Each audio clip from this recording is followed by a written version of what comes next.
왕의 그림자 연산군 일부. 복군은 어떻게 만들어졌는가? 1504년 봄 조선의 궁궐 안에서 비명이 울려 퍼졌다. 신하들이 끌려 나왔다. 고문이 시작되었다. 피가 흘렀다. 왕이 묻는다. 그날 왜 침묵했느냐? 아무도 대답하지 못했다. 대답하는 순간 죽었다. 대답하지 않아도 죽었다. 죽은 자도 피해갈 수 없었다. 무덤이 파헤쳐지고 시신이 꺼내졌다. 산 자도 죽은 자도 모두 왕의 분노 앞에 끌려 나왔다. 연산군, 조선 이 역사상 가장 두려운 이름, 가장 악명 높은 왕. 그러나 이 왕은 처음부터 이런 왕이 아니었다. 무언가가 그를 이렇게 만들었다. 그것은 6살 때 시작되었다. 그것이 무엇인지 지금부터 따라간다. 1476년 조선의 궁궐에서 한 아이가 태어났다. 성종의 아들, 왕비 윤씨의 아들. 아이의 이름은 훗날 연산군이 된다. 겉으로는 완벽한 왕자의 탄생이었다.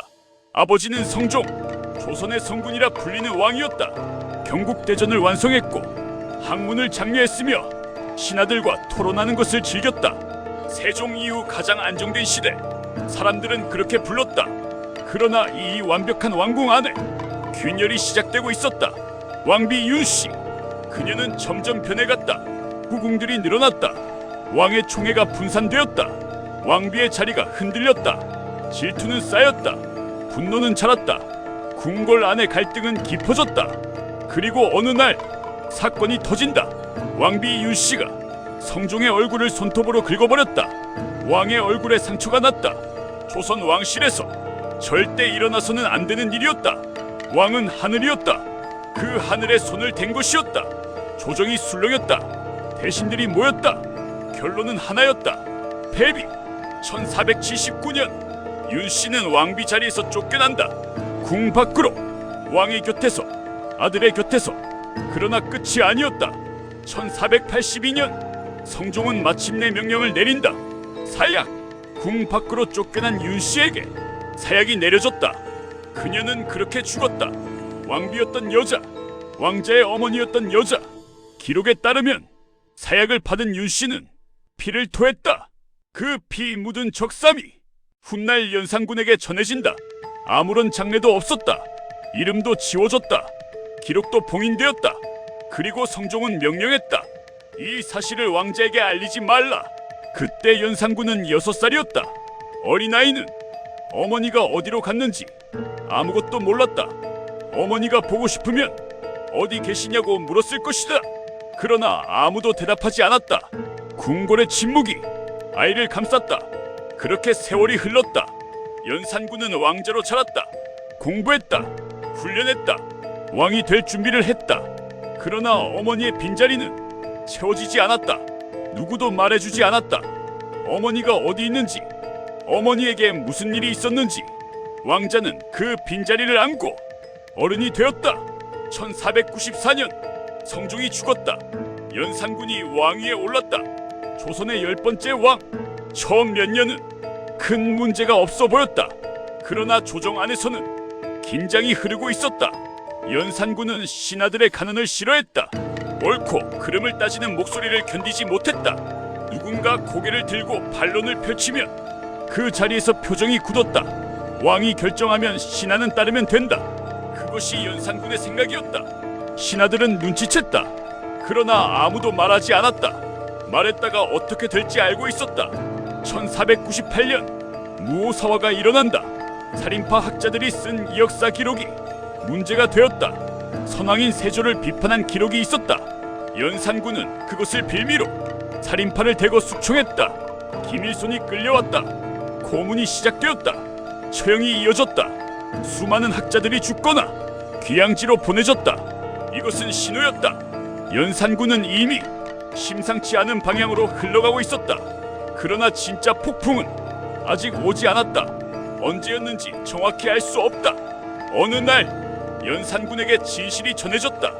어머니, 패비 윤씨 살아있는 줄 알았다.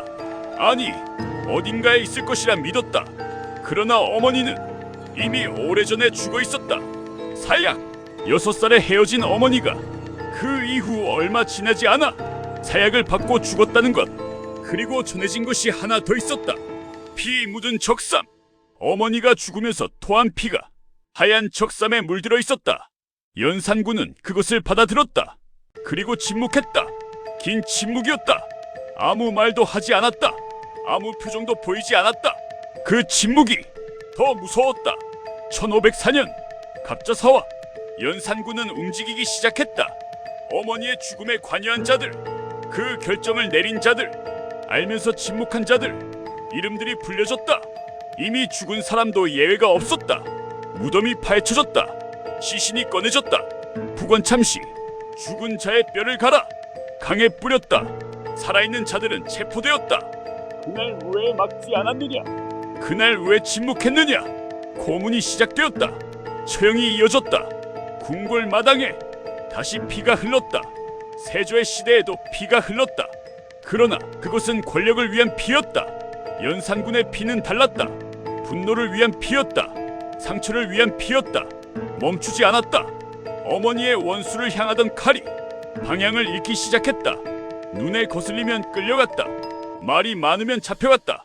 고개를 들면 죽었다. 충신은 사라졌다. 아첨하는 자들만 남았다. 조선은 변해갔다. 궁궐은 공포의 공간이 되었다. 그리고 그 공포는 점점 깊어졌다. 폭군은 태어나지 않는다. 만들어진다. 6살의 어머니를 잃었다. 아무도 그 이유를 말해주지 않았다. 비밀 속에서 자랐다.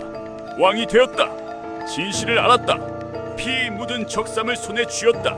그리고 무너졌다. 연산군이 처음부터 잔인한 왕이었는지는 알 수 없다. 그러나 이것만은 분명하다. 어머니의 죽음이 그를 완전히 바꿔놓았다. 그 분노가 조선을 피로 물들였다. 다음 이야기에서는 연산군의 통치가 어떻게 더 깊은 광기로 빠져들었는지를 따라간다. 신하들이 떠는 궁궐, 밤마다 이어지는 연회, 그리고 아무도 막을 수 없었던 왕의 분노. 폭군의 끝은 어디였을까? 구독과 좋아요가 이 이야기를 계속하게 합니다.